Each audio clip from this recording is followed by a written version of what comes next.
A arquitetura das relações humanas é algo fascinante de se observar. Quando existe um afastamento entre dois grandes amigos, a dinâmica é quase sempre investigativa, né? A mente tenta mapear o evento exato que causou aquela ruptura. Foi uma palavra mal colocada ou tipo uma promessa quebrada?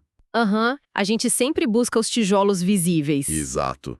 Há uma busca incessante por esses tijolos que construíram o muro. Porém, quando a análise muda para a esfera espiritual, essa capacidade de diagnóstico parece que sofre uma pane completa. Como identificar os tijolos que bloqueiam a conexão com o divino quando a própria barreira é invisível e silenciosa? E essa pane acontece porque a expectativa humana geralmente está calibrada para detectar apenas desastres absolutos. Procura-se, sei lá, o grande escândalo ou a falha catastrófica. O erro é enorme, né? Isso. A realidade, no entanto, é que os muros mais impenetráveis não são erguidos da noite para o dia com grandes blocos de concreto. Eles são construídos através de um processo bem lento de erosão e de acúmulo de pequenos hábitos diários. É uma engenharia muito sutil, onde a própria pessoa muitas vezes fornece o cimento sem nem perceber. E é exatamente essa engenharia invisível que a gente vai desmontar na nossa imersão de hoje. O material que temos na mesa é uma página incrivelmente densa de um guia de estudos bíblicos focado especificamente na lição de segunda-feira, 25 de maio. O tema central é bem direto: barreiras no relacionamento com Deus. E o que torna esse texto tão rico não é apenas o tema em si, mas a forma como ele foi estruturado. O estudo constrói uma progressão cronológica muito clara, usando conceitos de Paulo e de Jesus, não para criar uma lista aleatória de erros, sabe? Mas para mapear o agravamento de um estado psicológico. Passo a passo da queda. Exatamente.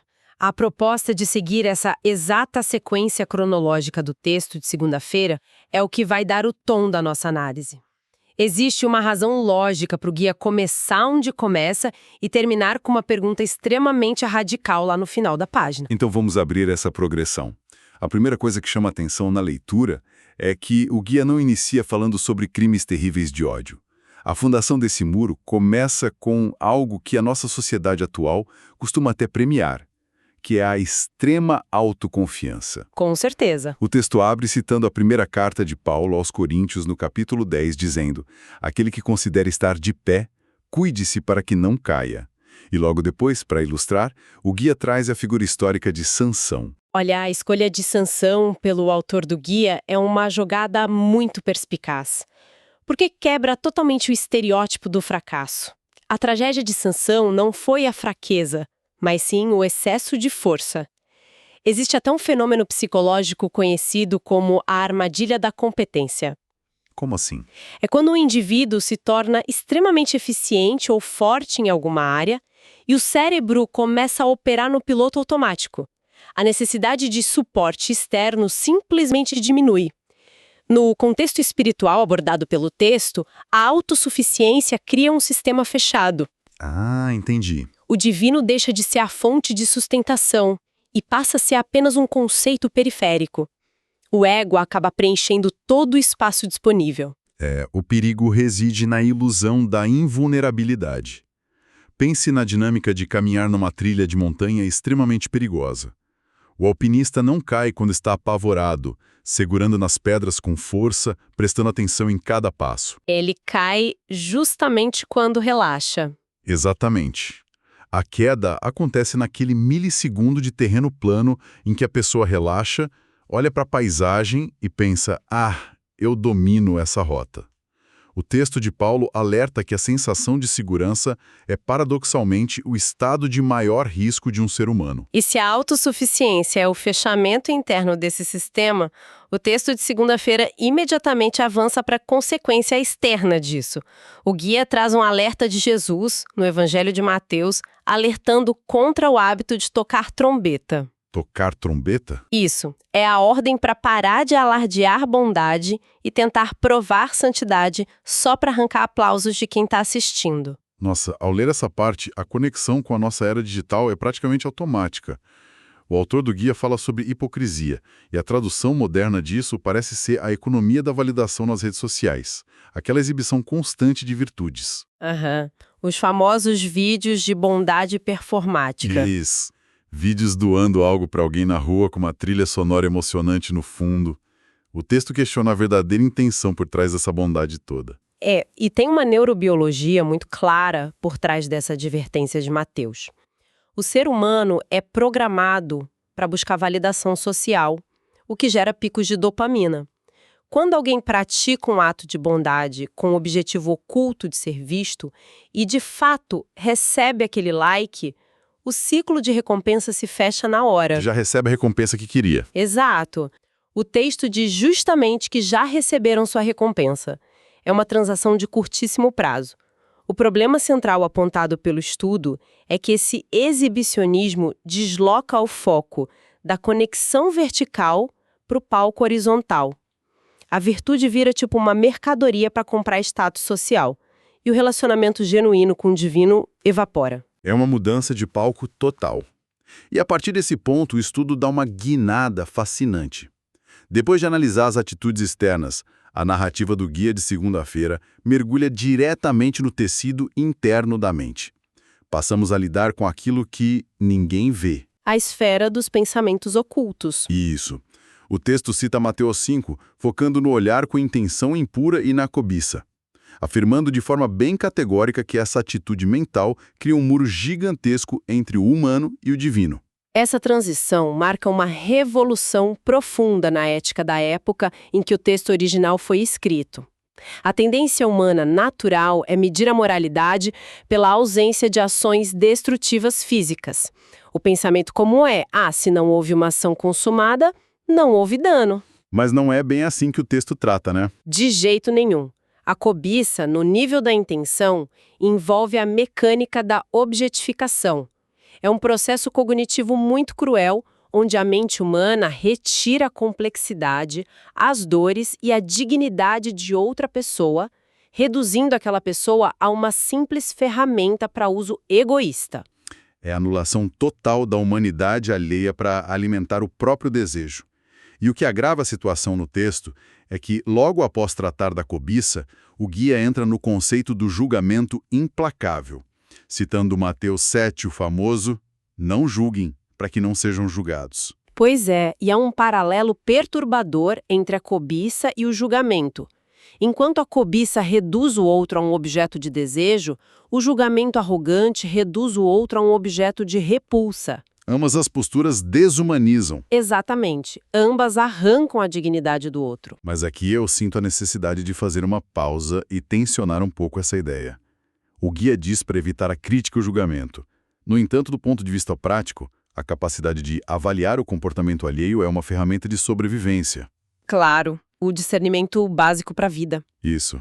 Sem algum nível de critério, a pessoa se torna vulnerável a fraudes, amizades tóxicas e todo tipo de manipulação. Como é possível, para quem nos ouve, conciliar essa instrução de não julgar com a necessidade de manter um senso crítico lúcido diante do mundo? É uma ótima pergunta. O que você está descrevendo é a linha tênue entre o discernimento analítico e a condenação ontológica. O discernimento é a capacidade de avaliar uma ação. É observar que alguém está mentindo e decidir não fazer negócios com aquela pessoa. O que é super saudável. Totalmente. O problema é que o texto ataca, e ele usa a carta aos Coríntios para lembrar que somente Deus é o juiz, é o ato de definir o valor final e irrevogável de uma alma.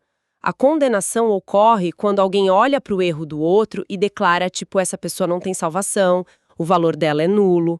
A pessoa tenta assumir o papel de juiz final. Isso.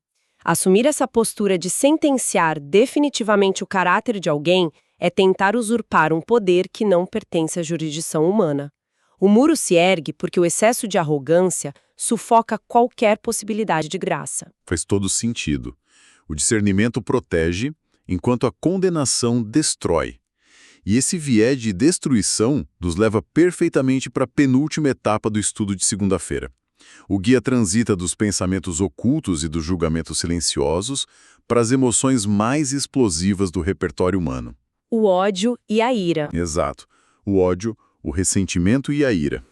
O texto traz as palavras de Jesus sobre amar os inimigos e orar pelos perseguidores, prometendo que isso tem o poder de transformar as relações e limpar a caminhada espiritual. A abordagem da raiva é onde a psicologia e a espiritualidade se fundem de maneira inseparável nesse material. Existe um trecho em que o autor do guia utiliza a palavra corrói. Ele adverte que justificar explosões de ira corrói a comunhão. A escolha dessa palavra é brilhante. Porque corrói e não, sei lá, destrói de uma vez. Porque a corrosão não é uma explosão rápida, é um processo químico, lento, implacável e interno, que vai enfraquecendo a estrutura do material até que ele cede por completo. Entendi. Geralmente o pessoal usa aquela imagem clichê de que guardar raiva é como tomar um copo de veneno esperando que o outro sofra as consequências. Mas lendo a forma como esse texto aborda o assunto, me parece que uma analogia muito mais precisa seria o funcionamento de uma doença autoimune. Nossa, é uma ótima comparação. Na medicina, uma doença autoimune ocorre quando o sistema de defesa do corpo se confunde e começa a atacar os próprios tecidos saudáveis de forma feroz. A ira guardada funciona exatamente assim na esfera espiritual. A pessoa cria um estado inflamatório permanente para tentar combater algo que a feriu do lado de fora. Mas a intensidade dessa resposta acaba destruindo o próprio ecossistema interno dela. Exatamente. O alvo pode até ser o inimigo, mas a vítima real do dano celular é quem carrega a raiva.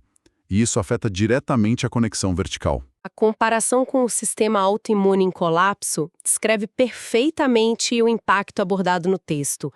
E a terapia sugerida no guia é o que há de mais contraintuitivo, que é orar por quem causa o dano.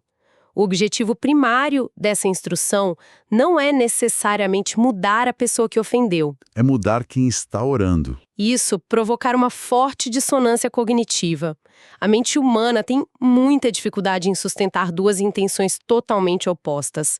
Não dá para manter a engrenagem do ódio girando a velocidade máxima quando se está ativamente e intencionalmente desejando a cura e o bem-estar do ofensor num nível espiritual. Essa prática força o cérebro a interromper a crise autoimune. Vai baixando a inflamação e dissolvendo o muro tijolo por tijolo, o que nos traz ao final da página de estudo. Ao longo da leitura de segunda-feira, passamos do ego para a cobiça e do julgamento para a raiva inflamada. Tudo isso pavimenta o terreno para o que parece ser o grande ultimato do material. A pergunta radical lá no fim. Sim, o guia apresenta uma segunda pergunta direcionada para a reflexão pessoal ancorada no Evangelho de Marcos, capítulo 9. O texto pergunta qual foi o alerta de Jesus sobre o que fazer quando as mãos, pés ou olhos levam à ruína espiritual. E o próprio guia confirma que essa linguagem de cortar uma mão ou arrancar um olho é intencionalmente forte. O encerramento do estudo traz a gravidade máxima. O que temos aqui é a mecânica da aversão à perda levada às últimas consequências. Abandonar atitudes tóxicas que proporcionam algum tipo de ganho secundário, seja o alívio temporário da raiva ou a dopamina do aplauso social, gera uma resistência brutal na mente humana. Ninguém quer abrir mão disso facilmente. Não mesmo. Romper com um padrão muito arraigado dói quase na mesma intensidade de um trauma físico. A linguagem da amputação valida essa dor.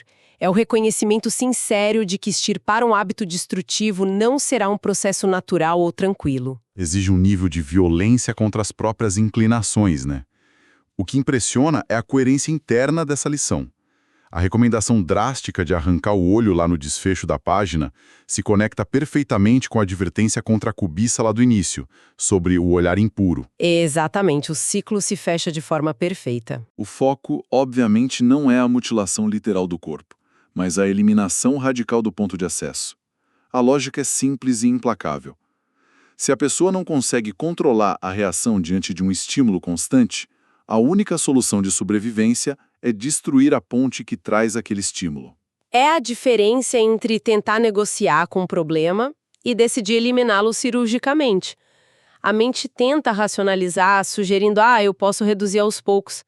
Mas a urgência transmitida por essa passagem de Marcos é sobre estancar uma hemorragia. Se um comportamento é o arquiteto constante do muro, a tolerância a ele precisa ser zero. É uma desconstrução profunda. Olhando para a estrutura total do que o guia de segunda-feira mapeou, a gente vê um arco completo da falha humana. Começa com a presunção, estilo Sansão. Evolui para a busca por holofotes, o famoso tocar a trompeta. Desce para o subterrâneo através da cobiça. E vira soberba pelo julgamento. Isso. Vira julgamento implacável e entra em convulsão com a raiva e ódio que funcionam como essa doença autoimune.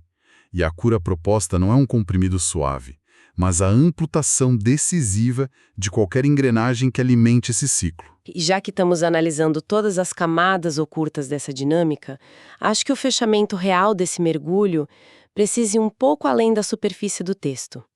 O guia termina perguntando: tem levado isso a sério? Uma pergunta que fica ecoando na mente. Sim, e o instinto natural de quem acompanha esses passos é tentar caçar vícios muito evidentes, sabe?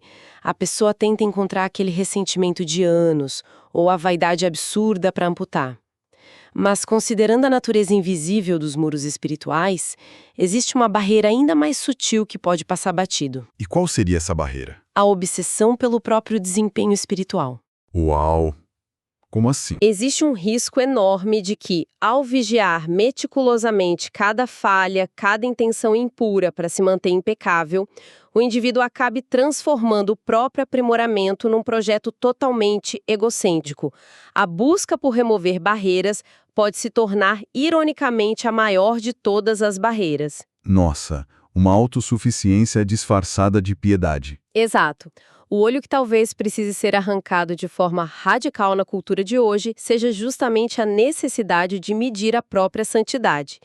Enquanto o olhar estiver fixo em registrar o próprio progresso moral, ele não está direcionado para uma conexão real com o divino ou com quem está em volta. A própria obsessão por ser perfeito vira o cimento que fecha o muro.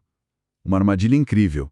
E uma provocação perturbadora para quem nos ouve continuar refletindo mesmo depois que essa análise termina. Identificar a barreira é fácil, o difícil é ter coragem de mudar. É preciso coragem, não só para cortar o mal evidente, mas para abandonar o orgulho de tentar estar sempre certo. Fica aí a reflexão.